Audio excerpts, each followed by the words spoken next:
Brothers శ్రావణ వేడుకలు అన్ని రకాల వస్త్రాలు శ్రావణంలో కూడా ఆషాఢం ధరలకే అమ్మకం.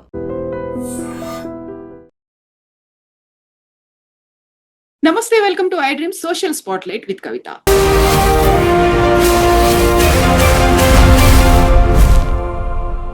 ధర్మస్థలాకి సంబంధించి రోజుకొక ట్విస్ట్ అయితే వెలుగులోకి వస్తుంది. యాక్చువల్ గా అది కాన్స్పిరసీ థియరీ అనేటువంటి మాట ఎందుకు వినిపిస్తోంది? గుట్టల కొద్దీ శవాలు ఉన్నాయి, వందల సంఖ్యలో మహిళలు యువతులని అక్కడ ఖననం చేశారు అని చెప్పినప్పటికీ ఒక సంచలనాలు మిస్టరీ అయితే ధర్మస్థల చుట్టూ ఎందుకు కేంద్రీకృతమైంది? మనతో పాటుగా ఉన్నారు సిబిఐ మాజీ జేడీ లక్ష్మీనారాయణ గారు. సార్ నమస్తే. సార్ నమస్తే కవిత గారు. సార్, యాక్చువల్ గా ధర్మస్థలాకి సంబంధించి ఏమవుతోంది సార్? ఒక వ్యక్తి, అక్కడ పనిచేసిన వ్యక్తి, అక్కడ పారిశుద్ధ్య కార్మికుడిగా పనిచేసిన వ్యక్తి ఈ విధంగా జరిగిందని చెప్పేసి ఒక ఎఫ్ఐఆర్ రిజిస్టర్ చేయడం జరిగింది అక్కడ. సార్ అంటే 1998 నుంచి 2014 2005 వరకు అనుకుంటాను. ఆ సందర్భంలో 2014 వరకు సుమారుగా నేనే ఒక 100కు పైగా మృతదేహాలను నేను వాటిని అంత్యక్రియలు చేశాను, వాటిని పూడ్చిపెట్టడం జరిగిందని ఆయన చెప్పాడు. దాని మీద ఒక ఎఫ్ఐఆర్ అనేది రిజిస్టర్ అయింది. ఆ తర్వాత కర్ణాటక మహిళా కమిషన్ ఏదైతే ఉందో వారు కూడా ప్రభుత్వానికి, ముఖ్యమంత్రికి ఒక లెటర్ రాయడం జరిగింది. ఆ తర్వాత వారు కూడా ఒక ఎస్ఐటిని ఏర్పాటు చేయడం జరిగింది. సో ఇప్పుడు ఎస్ఐటి వాళ్ళు ఈ ఇన్వెస్టిగేషన్ ఏదైతే ఉందో దాన్ని ముందుకు తీసుకువెళ్తున్నారు. అంటే అతను చూపించిన స్థలాలు ఏవైతే ఉన్నాయో వాటిని మార్క్ చేసి వాటిని అక్కడ యాక్చువల్గా ఏంటంటే ఖననం చేసిన ప్రాంతంలో మళ్ళా దాన్ని బయటికి తీయడం ప్రాసెస్ని ఎగ్జిమేషన్ అంటాం. దానికి స్థానిక తహసీల్దారు, రెవెన్యూ అధికారులు వారు పర్మిషన్ ఇవ్వాలి. వారి పర్మిషన్లు తీసుకొని అనుకుంటాను అక్కడ ఎగ్జిబిషన్లు కండక్ట్ చేసి అక్కడ ఏవైతే ఎముకలు ఇలాంటివి దొరుకుతున్నాయో వాటిని సేకరించి వాటిని ఫర్దర్గా డిఎన్ఏ అనాలిసిస్ కానీ మిగతా సైంటిఫిక్ అండ్ ఫోరెన్సిక్ సైన్స్ టెస్ట్ల కోసం వాళ్ళు ముందుకు తీసుకువెళ్తున్నట్టు మనం అక్కడ నుంచి న్యూస్ పేపర్లో కానీ మీడియా ఛానల్స్లో కానీ వస్తున్న ఇన్ఫర్మేషన్. కాకపోతే సార్, ఇప్పుడు ఎవరైతే మాజీ పారిశుద్ధ్య కార్మికుడు చెప్పాడో 13 ప్రాంతాల్లో ఇలా నా చేతులతో నేనే స్వయంగా వారిని ఖననం చేశాను, ప్రాపర్ గా వాళ్ళకి అంత్యక్రియలు జరగలేదు అనే వాదంతో మనకి ఇప్పటిదాకా దొరికింది 6th ప్లేస్ లో ఒక తల లేని ఒక స్కెల్టన్ దొరికింది. నిన్న మాత్రం కేవలం ఒక తల దొరికింది అని ఇంకో ప్రాంతంలో చూపించారు. అది కూడా మేల్ అయి ఉంటుంది అనుకున్నప్పుడు ఉమెన్ కి సంబంధించి ఇంత మంది అన్ఐడెంటిఫైడ్ లేకుంటే అన్యాచురల్ డెత్స్ ఎలా ఏమయ్యాయి సార్? అక్కడ నిజమేనా లేకపోతే అక్కడ ఏదైనా జరుగుతోందంటారా? చెప్పలేము. ఈ వ్యక్తి యొక్క స్టేట్మెంట్, ఈ వ్యక్తి యొక్క కంప్లైంట్లు కూడా నిజాలను కూడా పరిశీలించడం కూడా ఇన్వెస్టిగేషన్ లో ఒక భాగమే. కాబట్టి ఇతను ఎవరి పేర్లు తీసుకుంటాడో లేకుంటే ఇతనికి ఎవరైతే సహాయం చేశారో ఈ విధంగా చేయడానికి వారిని కూడా వెతికి వాళ్ళ స్టేట్మెంట్స్ కూడా తీసుకోవాల్సిన అవసరం ఉంటుంది ఇందులో. అంటే ఎఫ్ఐఆర్ రిజిస్టర్ చేయడం అంటే ఆ ఎఫ్ఐఆర్ నిజమో అబద్ధమో కూడా ఇంకా మనకు తెలియదు. సుప్రీంకోర్టు లలిత కుమారి జడ్జిమెంట్ లో ఏం చెప్పిందంటే ఎఫ్ఐఆర్ ఎవరు ఇచ్చినా కూడా అందులో నిజం ఉందా నిజం లేదా అన్నది ఎఫ్ఐఆర్ రిజిస్ట్రేషన్ స్థాయిలో ఎప్పుడు కూడా మనం దాన్ని ఆ విధంగా చూడకూడదు. ఏదైనా కాగ్నిజబుల్ అఫెన్స్ ఏదైతే జరిగిందో దాన్ని వెంటనే రిజిస్టర్ చేయాలి అని చెప్పి సుప్రీంకోర్టు ఆదేశించింది.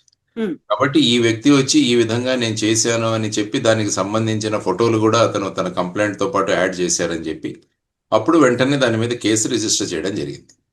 కేసు రిజిస్ట్రేషన్ అన్నది ఇన్వెస్టిగేషన్ కు ఒక శ్రీకారం మొదలు పెడతారనమాట. సో ఆ విధంగా ఎఫ్ఐఆర్ వచ్చేసి ఇన్వెస్టిగేషన్ కి ఒక ఫస్ట్ స్టెప్.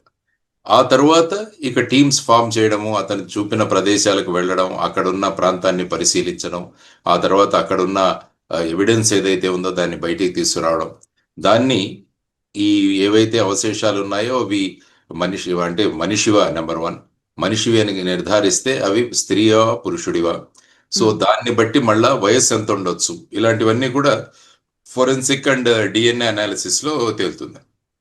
ఆ తర్వాత అతను చూపిన ప్రదేశాలన్నింటిలో కూడా ఈ ప్రాసెస్ నడుస్తోంది.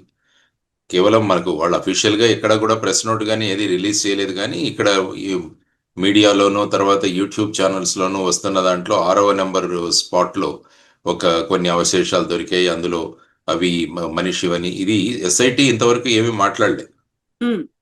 యాక్చువల్గా న్యూస్ ఛానల్స్ మాట్లాడుతున్నాయి.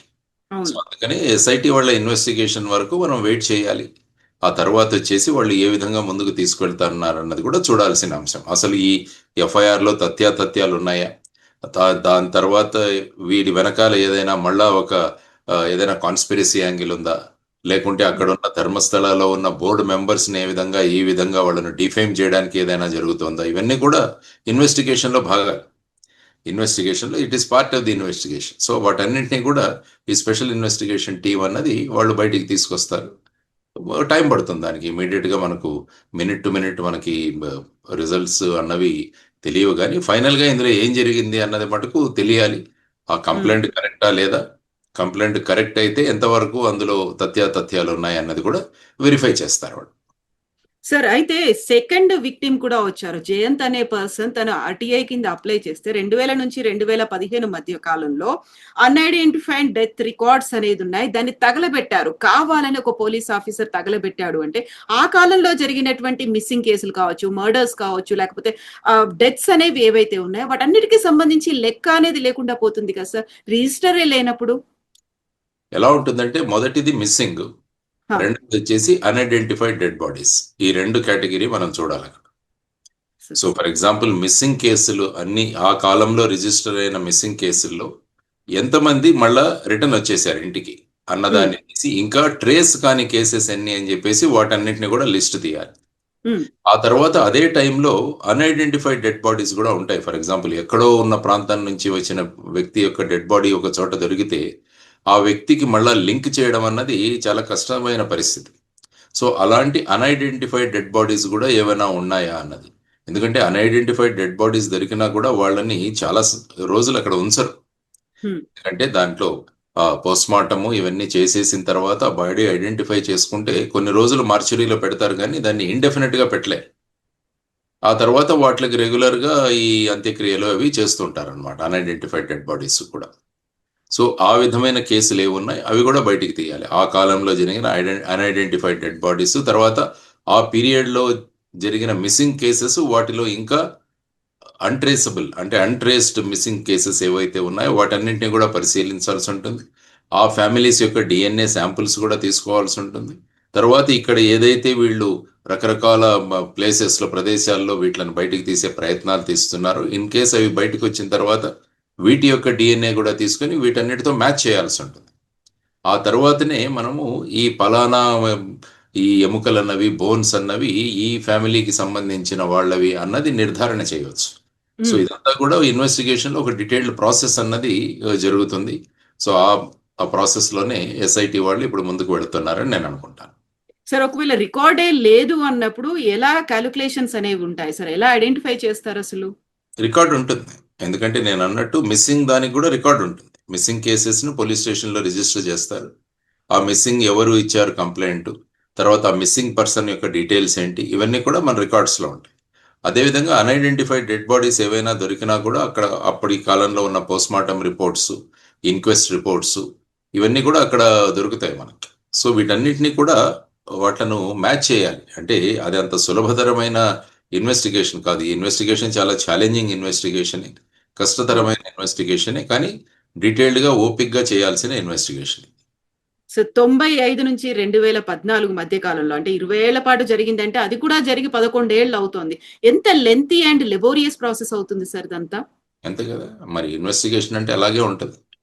ఇన్వెస్టిగేషన్ అంటే ఇటువంటి కేసెస్ లో ముఖ్యంగా ఇవన్నీ బ్లైండ్ ఇన్వెస్టిగేషన్స్ అని కూడా అంటుంటాం మనం. ఇవి చాలా డిఫికల్ట్ కేసెస్ ఇవన్నీ కూడా ఇన్వెస్టిగేట్ చేయడం. సో అయినా కూడా ఇది ఒక ఛాలెంజ్. అంటే సాధారణంగా చిన్న కేసు ఇన్వెస్టిగేట్ చేయడం అది అందరూ చేయగలరు, కానీ ఇటువంటి కాంప్లికేటెడ్ ఇన్వెస్టిగేషన్ చేయాలంటే చాలా ఓపిక్గా, చాలా డీటెయిల్డ్గా, తర్వాత మల్టీ డిసిప్లినరీ టీమ్స్ను ఫామ్ చేసి ఇవన్నీ కూడా చేయాల్సిన అంశం.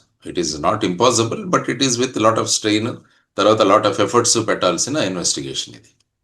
సార్, అక్కడున్నటువంటి విలేజెస్ లోకలైట్స్ అయితే ధర్మస్థల, ఉజిరే ప్రాంతాల్లో 1979 నుంచి ఇలాంటివి జరుగుతూ వస్తున్నాయి అన్నప్పుడు, అందులో కొంతమందికి ఏమో తాంత్రిక శక్తుల కోసం ఇలాంటి పూజలు చేశారు అనేది, కొంతమంది ఏమో సూసైడ్స్ కోసం అక్కడికి వస్తారు, మోక్షం లభిస్తుంది అనేది, ఇప్పుడేమో అత్యాచార బాధితులు. బట్ ఫైండ్ అవుట్ చేసిందేమో ఒక మేల్ స్కెలిటన్ ని ఫైండ్ అవుట్ చేశారు. సో మీ ఎక్స్పీరియన్స్ లో యాక్చువల్ గా ఈ ధర్మస్థల ఇలాంటి ఇన్సిడెంట్స్ గురించి ఎప్పుడైనా విన్నారా సార్ మీరు? భారతదేశంలో ఇలాంటి మాస్ కిల్లింగ్స్ అన్నవి చాలా ఇన్సిడెంట్స్ జరిగాయి. మీరు యాక్చువల్గా 1965-68 మధ్య ముంబైలో రమన్ రాఘవ్ అని ఒకతను, అప్పుడు కిల్లింగ్స్ చాలా పెద్ద సంచలనాన్ని సృష్టించాయి. అతను ప్రతిరోజు రాత్రి ఎప్పుడైతే వీలైతే ఈ ఫుట్పాత్ మీద పడుకునే వాళ్ళని ఐరన్ రాడ్తో వాళ్ళ మీద కొట్టి చంపేవాడు అతను.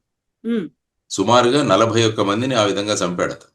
ఓ సో ఇది అతనికి లైఫ్ ఇంప్రిజన్మెంట్ పడింది అతనికి. తర్వాత మీరు పూణేలో చూసుకుంటే 1976-77 మధ్య జోషి అభ్యంకర్ మర్డర్స్ అని నలుగురు కాలేజ్ స్టూడెంట్స్ ఒక 10 మందిని వాళ్ళ డబ్బుల కోసం చంపేస్తారు. ఇదొక సెన్సేషనల్ కేసు అప్పుడు. ఓ తర్వాత కలకత్తా, ముంబైలో 1985 నుంచి 89 వరకు స్టోన్ మ్యాన్ కిల్లింగ్స్ అని, అంటే ఈ రాత్రి ఈ రాయి తీసుకొచ్చి వాళ్ళ తలల మీద మోదీ చంపేసేవాళ్ళు. కలకత్తా అండ్ ముంబై సుమారుగా 25 మంది బలి అయ్యారు, కానీ వాళ్ళు ఎవరో ఇంతవరకు కూడా ట్రేస్ అవ్వలేదు అది. తర్వాత మీరు 88-89లో చూసుకుంటే చెన్నై, అంటే తమిళనాడులో చూసుకుంటే చెన్నై నగరంలో ఆటో శంకర్ కేసు అని, ఇది చాలా ఫేమస్ అయింది. దాని మీద సినిమాలు కూడా వచ్చినట్టున్నాయి. అతను సుమారుగా ఒక 6 నుంచి 10 మంది మహిళలను ఈ విధంగా వాళ్ళని కిడ్నాప్ చేసి చంపేస్తాడు వాళ్ళని. సో అతన్ని యాక్చువల్గా 1995లో ఉరి తీస్తారు అతను. ఈ కేసు జరిగింది. ఇలా చూసుకుంటూ పోతుంటే చాలా ఇన్సిడెంట్ జరిగాయి మనకి. తర్వాత సైనైడ్ మోహన్ అని, ఇదొక పెద్ద కేసు. బెతల్గాడి అని ఈ ధర్మస్థల దగ్గరని. అతను సుమారుగా ఒక 20 మంది ఆడవాళ్ళని పెళ్లి చేసుకుంటానని చెప్పి వాళ్ళని పెళ్లి చేసుకుని ఫేక్ డాక్యుమెంట్ సృష్టించి ఆ తర్వాత వాళ్ళని ఈ ఫ్యామిలీ ప్లానింగ్ పిల్స్ అని చెప్పేసి సైనైడ్ మాత్రలు ఇచ్చేసి వాళ్ళని చంపేశాడు. ఓ సో అది సైనైడ్ మోహన్ కేసు అంటారు దాన్ని. ఉమ్, సో అతనికి కూడా మల్టిపుల్ డెత్ సెంటెన్సెస్ అతని పడ్డాయి. తర్వాత నిఠారీ కిల్లింగ్స్ అని 2005-6లో నోయిడాలో జరిగాయి ఇవి. నోయిడాలో సుమారుగా 18 మంది 20 మంది మహిళలను పిల్లల్ని చంపేసి నిఠారీ కిల్లింగ్స్ అని, అది కూడా ఒక ఫేమస్. సో ఈ విధంగా మీరు చూసుకుంటూ పోతుంటే ఇలాంటి ఇన్సిడెంట్స్ జరుగుతూనే ఉన్నాయి అనేక ప్రాంతాల్లో. సో ఇది కూడా ఒక ఆ విధమైన సంచలనాన్ని సృష్టించిన కేసు. నేను చెప్పిన ఆ పైన కేసులన్నీ కూడా ఆ సమయంలో చాలా సంచలనమైన కేసులు అయ్యాయి ఇవన్నీ కూడా. సో ఇలాంటి ఇది తర్వాత సతీష్ అని కాన్పూర్ స్కూల్ కిల్లింగ్స్ అని కూడా 2001లో ఒకటి జరిగింది కేసు. అందులో కూడా సుమారుగా సతీష్ అన్న వ్యక్తి 14 మంది చిన్న వాళ్ళని మర్డర్ చేస్తాడన్నమాట. సో ఇది కూడా అతను కూడా డెత్ సెంటెన్స్ ఇచ్చారు అతనికి.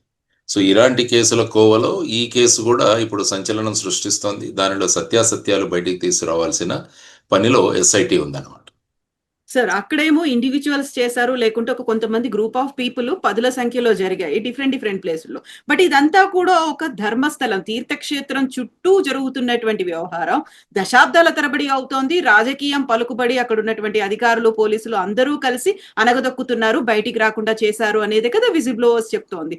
యాక్చువల్గా ఇంత పెద్ద పవర్ లాబీయింగ్ అనేది అవుతున్నప్పుడు, ఇంత ప్రెషర్ అనేది అక్కడ ఉన్నప్పుడు, ఎట్ ద సేమ్ టైం మళ్ళీ కాన్స్పిరసీ థియరీ అనేది వస్తోంది కదా సార్. ఇప్పుడు దీన్ని ఐడెంటిఫై చేయడం అనేది అంత ఈజీ కాదు అనుకున్నప్పుడు ఎంత టైం పడుతుంది అనుకుంటున్నారు సార్ మీరు? ఇది సాధారణంగా ఒక 3 నెలల్లో దీన్ని చేయొచ్చు. ఇందులో మెయిన్గా ఏంటంటే బేసిక్గా ఆ స్పాట్స్ నుంచి మనం తవ్వి అక్కడ ఉన్న బోన్స్ని కానీ ఇంకా ఏమైనా అవశేషాలను కానీ బయటికి తీసుకురావడం, ఇది నెంబర్ 1 స్టెప్.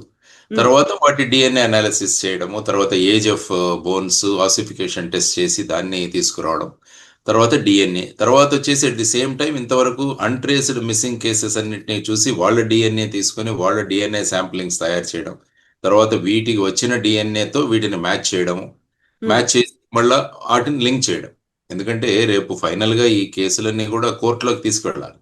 కోర్టుకు తీసుకువెళ్ళినప్పుడు మన ఎవిడెన్స్ ఎలా ఉండాలంటే ఖచ్చితంగా ఇది జరిగింది అన్నది ప్రూవ్ చేయగలగాలి. అదే మన దేశంలో ఉన్న criminal justice system. Proving a case beyond reasonable doubt అంటారు. ఇది అయి ఉండవచ్చు అన్నదానికి కుదరదు మన కోర్టుల్లో. మన కోర్టుల్లో ఇది అయ్యింది అని ప్రూవ్ చేయాలి. అప్పుడే వాళ్ళకి శిక్ష పడే అవకాశం ఉంటుంది. అసలు ఎవరు ఉన్నారు దీంట్లో, వీటి వెనకాల ఎవరి యొక్క ప్రోద్బలంతో ఇది జరిగింది, ఎవరు ఈ విధంగా చేశారన్నది కూడా, అది కూడా ఒకటి. తర్వాత మెయిన్గా ఏంటంటే ఈ వ్యక్తి నిజం చెబుతున్నాడా లేదా అన్నది కూడా ఇంకొక మార్గం, అది కూడా ఇంకొక యాంగిల్ అది కూడా ఉంటుంది. ఈ వ్యక్తి నిజం చెబుతున్నాడా లేదా అన్నది కూడా ఆ దృష్టి నుంచి ఎవరినైనా ఈ విధంగా ఫిక్స్ చేయడానికి చేస్తున్నారా అన్నది కూడా ఒక వైపు వాదనలు వినిపిస్తుంది. సో ఇన్వెస్టిగేషన్లో రేపు ఇవన్నీ కూడా కోర్టులోకి వస్తాయి. కాబట్టి ఎవరైతే వ్యక్తులు ఉన్నారో వారు ఈ విధమైన వాదనలు కూడా తీసుకొస్తారు. కాబట్టి ప్రాసిక్యూషన్ అన్నది, ఇన్వెస్టిగేషన్ అన్నది వీటన్నిటికీ కూడా ఒక సమాధానం ఇవ్వాలి. అప్పుడే ఆ కేసు రేపు కోర్టులో వెళ్ళి నిలుస్తుంది అన్నమాట. సో ఆ విధంగా నేను అనుకోవడం ఒక 3 నెలల నుంచి 6 నెలల లోపల దీన్ని, ఎందుకంటే వాళ్ళు ఆల్రెడీ ఒక 35-40 మందితో స్పెషల్ ఇన్వెస్టిగేషన్ టీం ఏర్పాటు చేశారని నేను పేపర్లో చదివాను. చిన్న చిన్న టీమ్స్గా వాళ్ళను డివైడ్ చేశారు. తర్వాత ఫోరెన్సిక్ ఎక్స్పర్ట్స్ కూడా వాళ్ళకి మద్దతుగా ఉన్నారు. సో ఇవన్నీ కూడా చేసుకుంటూ పోతే వీటిని, ఎందుకంటే మొదలు పెట్టగానే కొన్ని దొరికినా కూడా అట్లీస్ట్ వాటిలతో చార్జ్ షీట్స్ ఫైల్ చేయడం కూడా మొదలు పెట్టచ్చు వాళ్ళు. సో స్టార్టింగ్ లో ఇప్పుడు జరుగుతున్న ప్రయత్నాలు మనం చూడాలి. Sir, way back in 20 years, 25 years, 30 years అలాంటివి ఏమైనా ఐడెంటిఫై చేసినప్పుడు డిఎన్ఏ టెస్ట్ చేయడం అనేది అంత ఈజీ అయినా సార్? దాంతో ఐడెంటిఫై చేయొచ్చు అంటారా? అంటే అది కూడా ఒక మెథడ్స్ ఉంటాయి. డిఎన్ఏ అన్నది, ఎందుకంటే మనకి ఏదైనా బాడీలో ఒక పార్ట్ దొరికితే దాని నుంచి డిఎన్ఏ తీయడానికి అవకాశం ఉంది మనకి. సో అది మీరు అన్నట్టు కూడా ఇది కూడా ఒక ఛాలెంజ్. డిఎన్ఏ శాంప్లింగ్ చేయడం కూడా ఇట్స్ ఎ బిగ్ ఛాలెంజ్. ఎందుకంటే అప్పుడు ఇమీడియట్ గా ఉన్న డెడ్ బాడీ నుంచి డిఎన్ఏ కలెక్ట్ చేయడం చాలా సులభం. కానీ ఇన్ని సంవత్సరాల తర్వాత ఇవన్నీ కూడా బోన్స్ గా కన్వర్ట్ అయినప్పుడు బోన్ నుంచి కూడా డిఎన్ఏ తీసేయడం అది ఒక మెథడాలజీ అయితే ఉంది. కానీ ఇట్స్ నాట్ కష్టతరమైనదే, కానీ ఇట్ ఈస్ నాట్ ఇంపాసిబుల్. దాన్ని తీస్తారు. సార్, ఇప్పుడు నేత్రావతి నది కావచ్చు, లేకుంటే అక్కడ వెస్టర్న్ ఘాట్స్ అనేవి దట్టంగా ఉన్నాయి. ఎట్ ద సేమ్ టైం వానలు వరదలు వచ్చినప్పుడు అక్కడ కొట్టుకుపోయే ఛాన్సెస్ కూడా ఎక్కువ ఉంటాయి కదా సార్. ఏవైతే 13 స్పాట్స్ ఐడెంటిఫై చేశారో అనుకున్నప్పుడు 20-25 ఏళ్ల తర్వాత అక్కడ ఉన్నటువంటి ఎకాలజీ అంతా మారిపోయి ఉంటుంది కదా సార్. ఉంటుంది. ఇవన్నీ కూడా రేపు ఇన్వెస్టిగేషన్ లో, తర్వాత రేపు ట్రయల్లో వచ్చే అంశాలే ఇవన్నీ. సో డెఫినెట్ గా రేపు ఎవరైనా నిజంగా ఇవి చేసి ఉంటే వాళ్ళందరూ కూడా ఇవన్నీ కూడా సందర్భాలు బయటికి తీసుకొస్తారు. వాళ్ళ డిఫెన్స్ ని వాళ్ళని సమర్థించుకోవడానికి. అసలు జరగలేదు, ఇవన్నీ కూడా ఎక్కడి నుంచో కొట్టుకొచ్చాయి, ఇలా రకరకాల వాదనలు అక్కడ తీసుకొచ్చే అవకాశం ఉంటుంది. కాబట్టి రేపు వచ్చే వాదనలన్నీ కూడా పరిశీలించి వాటిని ఎలాగ కౌంటర్ చేయాలన్నది కూడా ఇన్వెస్టిగేషన్ ఆర్ ఇన్వెస్టిగేటర్స్ ముందున్న ఒక ఛాలెంజ్. సో వాళ్ళు ఈ అంశాలు కూడా పరిశీలించాల్సిన అవసరం ఉంటుంది. మీరు వెళ్ళొచ్చారా సార్ ధర్మస్థల గురించి మీకు ఇంత ముందు లేదు, తెలుసా? నేను ధర్మస్థలకైతే వెళ్ళాను. నేను అది ఒక పెద్ద తీర్థక్షేత్రం. అది మంజునాథుడి ఆలయం ఉంది అక్కడ. అది ధర్మస్థల ట్రస్ట్ కూడా చాలా పెద్ద ట్రస్ట్. అక్కడ ఆల్మోస్ట్ మేము వెళ్ళినప్పుడు కూడా వేల సంఖ్యలో అక్కడ భక్తులు చూసాం మేము. అక్కడ అన్నదానాలు కూడా అదే స్థాయిలో అన్నదానాలు ఉంటాయి. వాళ్ళు కూడా ప్రసాదం కూడా అరేంజ్ చేస్తారు అక్కడ. వాళ్ళు కూర్చొని అక్కడ కూడా ప్రసాదం కూడా స్వీకరించడం జరిగింది. ఆ ప్రదేశం చాలా ధార్మిక స్థలము, విశిష్టమైన. కర్ణాటకనే కాదు, అనేక రాష్ట్రాల నుంచి కూడా ప్రజలు అక్కడికి వెళతారు. ధర్మస్థల అన్నది is one of the very important pilgrimage centres మన ఇండియాలో. సో అటువంటి ప్రాంతంలో ఇది జరిగింది అనడం తలుచుకుంటే చాలా ఆందోళనకరమైన విషయం ఇది. సో ఇందులో నేను బేసిక్గా అదే చెప్పాను. ఎఫ్ఐఆర్ లో ఉన్న తథ్యాలు పరిశీలించాల్సిన అవసరం కూడా ఉంది. అక్కడ ఏదైనా మళ్ళా మేనేజ్మెంట్ లో గొడవలు ఏవైతే ఉన్నాయా ఇవి కూడా బయటికి తీసుకురావాల్సిన అవసరం. అంటే ఒక గ్రూప్ ని ఇంకొక గ్రూప్ డిఫేమ్ చేయడం, లేకుంటే వీళ్ళకి ఏదైనా పొలిటికల్ అఫిలియేషన్స్ ఉంటే అపోజిషన్ పార్టీస్ ఏమన్నా ఈ విధంగా డిఫేమ్ చేయడానికి ఏమన్నా ప్రయత్నాలు. ఎందుకంటే ఇన్వెస్టిగేషన్ లో everything should be ruled out. అదే ఇన్వెస్టిగేషన్ అవుతుంది అన్నమాట. 13 స్పాట్స్ అన్నారు, 11 స్పాట్స్ అయిపోయాయి. ప్రామినెంట్ గా ఎస్ ఐడెంటిఫై చేశాము అనేంతగా అయితే అక్కడ కనిపించట్లేదు. ఎట్ ద సేమ్ టైం అక్కడ ఉన్నటువంటి జైన్ గ్రూప్స్ కూడా మేము ప్రొటెస్ట్ చేస్తాము, ఎందుకంటే మమ్మల్ని డిఫేమ్ చేసే ప్రయత్నం జరుగుతోంది, కావాలని మమ్మల్ని వాడుకుంటున్నారు అనేటువంటి మాట కూడా వాడు యూజ్ చేస్తున్నారు. పాలిటిక్స్ కూడా ఎంటర్ అయ్యాయా అనిపిస్తోంది. ఇన్ని రకాల గ్రూప్స్ ఉన్నాయి. ఉంటుంది, అంతే కదా. ఎందుకంటే బేసిక్ గా ఒక వ్యక్తి ఇచ్చిన ఎఫ్ఐఆర్ తో ఇది మొదలైంది. ఆ వ్యక్తి ఇచ్చిన ఎఫ్ఐఆర్ లో కూడా నేను ఇంతకుముందు చెప్పినట్టు ఎఫ్ఐఆర్ రిజిస్ట్రేషన్ స్టేజ్ లో అందులో నిజం ఉందా లేదా అన్నది పరిశీలించాల్సిన అవసరం లేదు. ఎఫ్ఐఆర్ అయితే రిజిస్టర్ చేయాలి. ఆ తర్వాత అందులో ఉన్న అంశాలను బయటికి తీసుకురావడానికి చేసే ప్రక్రియనే మనం ఇన్వెస్టిగేషన్ అంటాం. ఆ ప్రాసెస్ నడుస్తుంది. తర్వాత ఇన్ కేస్ ఇలాంటిది ఏది జరగలేదంటే ఫైనల్ గా ఇతను ఇట్లాంటి స్టేట్మెంట్ ఇవ్వడానికి కారణం ఏంటి. సో అతన్ని కూడా మళ్ళా ఇంట్రోగేట్ చేయాల్సిన అవసరం కూడా ఉంది. అతన్ని కూడా బ్రెయిన్ మ్యాపింగ్ కానీ లేకుంటే నార్కో అనాలిసిస్ కానీ ఇవి కూడా చేయాల్సిన అవసరం ఉంటుంది. అంటే ఫైనల్ గా అతను చెప్పిన ప్రాంతంలో ఏది దొరక్కుంటే సో అతను చేసిన దీంట్లో దాని వెనక కారణం ఏంటన్నది కూడా కనిపెట్టాల్సిన అవసరం ఉంటుంది. బట్ ఏది ఐడెంటిఫై చేయలేకపోయినప్పటికీ అక్కడ కొంతమంది తల్లులు ఏళ్ల తరబడి ఇంకా ప్రొటెస్ట్ చేస్తున్నారు కదా సార్. దాని మీద అయితే ఇన్డెప్త్ గా ఇన్వెస్టిగేషన్ చేయాల్సిన అవసరం ఉంటుంది కదా సార్. ఇంతకు ముందు కూడా ఒక కేసు జరిగింది. ఐ థింక్ అనన్యాన ఏదో ఒక కేసు, సంజన కేసు ఏదో జరిగింది అనుకుంటాను. అక్కడ కొన్ని 2005 సంవత్సరం సిబిఐ ఇన్వెస్టిగేట్ చేసింది అనుకుంటాను. అప్పుడు చెన్నై యూనిట్ వాళ్ళు ఇన్వెస్టిగేషన్ చేశారని నేను విన్నాను. 2012-13 అనుకుంటాను. సో ఆ కేసు కూడా అక్కడ చాలా దీనికి గురి అయింది. అప్పుడు కూడా చాలా ప్రొటెస్ట్లు ఇవన్నీ కూడా జరిగాయి. ఫైనల్ గా ఐ థింక్ అక్కడ హైకోర్టు ఈ కేసుని సిబిఐ కూడా అప్పచెప్పడం జరిగింది. సో ఈ విధంగా అలా ఆలోచించుకుంటే ఒక ఇంటి నుంచి ఒక వ్యక్తి మిస్ అయినప్పుడు ఖచ్చితంగా ఆ ఇంట్లోని వ్యక్తులకు ఈ వ్యక్తి ఏమయ్యారు అన్నది వాళ్ళ ఉంటుంది. ఎప్పుడు ఆవేదన మనం ఎప్పుడు కూడా గుర్తించాలి. ఎందుకంటే వాళ్ళు ఎక్కడో చోట ఉంటారు, దొరుకుతారు అన్న భావనలోనే వాళ్ళు ఉంటారు. ముఖ్యంగా మహిళలు, పిల్లలు మిస్సింగ్ అన్నది చాలా సీరియస్ గా తీసుకోవాలి ఏ పోలీస్ ఇన్వెస్టిగేషన్ కూడా. సాధారణంగా మీరు చూస్తే ఈ మొత్తం భారతదేశంలోనే టోటల్ గా లక్షల పైన మిస్సింగ్ కేసెస్ రిజిస్టర్ అవుతుంటాయి ప్రతి సంవత్సరం. నేషనల్ క్రైమ్ రికార్డ్ బ్యూరో వాళ్ళు కూడా వాళ్ళ డేటా ఇస్తుంటారు. అందులో చాలా మంది రిటర్న్ వస్తుంటారు. సాధారణంగా చూస్తే 97% దాకా రిటర్న్ వస్తారు. నా అనుభవంతో నేను చెప్తున్నాను. మిగతా 3% వాళ్ళు ఎక్కడికి వెళ్ళారు అన్నది పరిశీలించడం చాలా అవసరం. అంటే ఒక అమ్మాయి ఇంటి నుంచి వెళ్ళిపోయిన తర్వాత ఆ అమ్మాయి సురక్షితంగా లేదు అంటే చాలా ప్రమాదకరమైన అది సూచన మనకు చేస్తుంది అనమాట. అందువల్ల ఈ మిస్సింగ్ కేసెస్ ని విత్ డ్యూ సీరియస్నెస్ మనం చేయాలి. సాధారణంగా ఎలా ఉంటుందంటే పోలీసులో వెళ్ళిన వాళ్ళు తిరిగి వస్తారన్న దాంట్లో ఇనీషియల్ ధోరణి ఉంటుంది అనమాట. ఎక్కడికో వెళ్ళి ఉంటారు, ఇంట్లో గొడవ పడి ఉంటారు, లేకుంటే ఏదో అయి ఉంటుంది. సో ఆ విధంగా వెళ్ళిపోతారు. కొన్ని రోజులు ఆ కోపం తగ్గాక మళ్ళీ రిటర్న్ వస్తారు. ఈ విధమైన థియరీ నడుస్తుంటుంది మామూలుగా. కానీ అది ఓకే.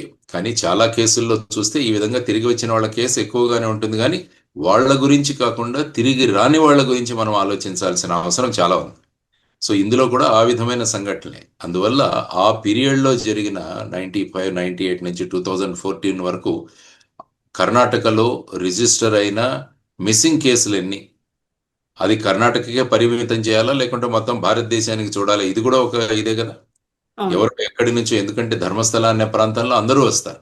కేవలం కర్ణాటక నుంచే వెళ్లాల్సిన ఇది కూడా లేదు, బయటి ప్రాంతాల నుంచి కూడా వస్తారు. మరి వాటన్నింటినీ పరిశీలించాలా? అది ఆలోచించే కొద్దీ కేసు యొక్క విడ్త్ అన్నది చాలా పెరుగుతోంది. ఎందుకంటే ప్రతి మిస్సింగ్ కేసుని మనం ట్రేస్ చేయాలి అని అనుకున్నప్పుడు ఆ ఏజ్ గ్రూప్ లో ఉన్న వాళ్ళ టోటల్ మిస్సింగ్లన్నీ కూడా మనం తీయగలగాలి. ఆర్ ఇన్ కేస్ ఆ ఫ్యామిలీస్ నుంచి వీళ్ళు ఇంతకు ముందు ఎప్పుడైనా ధర్మస్థలాకి వచ్చారా అన్నది కూడా మనం చూడాల్సిన అంశం. ఎందుకంటే సాధారణంగా వ్యక్తులు పరిచయం ఉన్న ప్రాంతాలకు వెళుతుంటారు.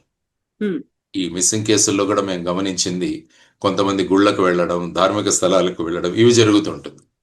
అంటే ఈ మానసిక ఆందోళనలో ఉన్నప్పుడు అక్కడికి వెళ్ళి నిరసన పొందుతాము అని చెప్పేసి అక్కడికి వెళ్లాల్సిన అవసరం కూడా చాలా కేసుల్లో మనం చూస్తుంటాం. సో ఆ విధంగా దాన్ని కూడా ట్రేస్ చేయాల్సిన అవసరం, దాన్ని కూడా ఒక బ్యాక్గ్రౌండ్ చెక్ చేయాల్సిన అవసరం కూడా ఈ ఇన్వెస్టిగేషన్ లో ఒక భాగం అవుతుంది. Yes sir, thank you so much sir. మీరు అన్నట్టుగా ఒక 3 నెలలు పడుతుందా, ఇంకేమవుతుంది, ఒక ఎండ్ కార్డ్ అనేది కంక్లూజన్ వస్తుందా లేదా, ఇంకా వెయిట్ చేయాల్సిందే sir. Thank you so much sir. నమస్తే. నిజంగా ప్రస్తుతం ఉన్నటువంటి సమాజం దేనికి ప్రయారిటీ ఇస్తుంది? ఆర్థిక సంబంధాల చుట్టూ మాత్రమే తిరుగుతుంది. మళ్ళీ ఎన్నికలంగానే చాలా విరక్తి కలుగుతాం. మంచి అనిపిస్తుంది కదా, లేడీస్ కూడా ఛాలెంజింగ్ జాబ్స్ చేసినప్పుడు చాలా బాగుంటది. ట్రాఫిక్ అసిస్టెంట్స్ గా నియమించిన ట్రాన్స్జెండర్స్ అందరితో సాల్యూట్ చేయించుకుంటున్నారు. ఫుడ్ డెలివరీ ఇవ్వటానికి వెళ్ళినటువంటి డెలివరీ బాయ్ అనిల్ పై కళ్ళ ముందు